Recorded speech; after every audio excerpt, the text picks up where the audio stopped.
The reason is never just one reason. There's always like a series of events that pushes them to the edge. I just want to get your thoughts on this from two people who have actually gone through it yourselves. I don't think I've contemplated suicide, but I've thought of it. Does that make me someone who's contemplating suicide? Not necessarily, no. No. There's different levels of ideation. The majority of people who think about suicide don't even attempt it, and those that attempt it, most of them aren't able to actually finish it. We think about so many things day to day, and we're exposed to so many things that affect what we think. Just because we think about something doesn't mean we're broken or unfixable, or we're destined for this path. If you're thinking about it often and repeatedly, then you maybe need to ask yourself, well, am I having a problem, and sought out help with a professional to diagnose you, because a proper professional will be able to diagnose whether you're actually suffering from depression, also have suicidal tendencies or not. What increases the risk of suicide? Because I think, Ezra, you talked about alcohol and drugs and everything. So because you're a first aider now, what are the things that increases that risk? Internalized feelings, like.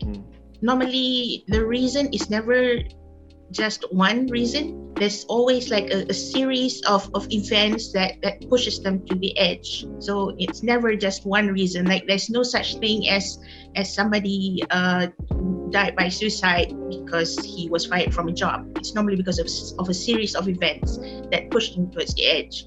Losing a loved one to suicide also increases the risk. So if you lost someone died by suicide, it increases the risk of you also committing the same thing. And then severe mental health issues like depression, bipolar disorder, anxiety, schizophrenia, especially when you get psychotic episodes, when you have hallucinations. Yeah. If someone, maybe not contemplating suicide, but has thought about it, okay, about suicide in general, about committing suicide, where do they go to get the right information to help them? The number one source that people can call is befrienders. Befrienders actually provide help for people who want to talk about their suicidal thoughts. I am also working closely with AWAS Malaysia, that's Awareness Against Suicide Malaysia, and there you can follow them on Instagram and also Facebook, and they also have a WhatsApp number where people can reach to talk about anything, about mental health issues. And then we have MIASA, which is the Mental Illness Awareness and Support Association. This is an organization run by mental health patients. So they actually help each other because it's like a support group for people with mental health issues. And then there's the Malaysian Mental Health Association, and you can find their information all on the internet.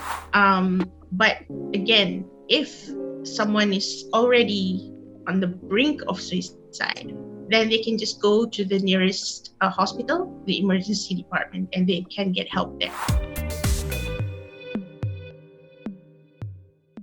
Hey guys, we hope you loved that discussion, but for the full discussion and all our other videos, click right here. And remember, don't be a dick.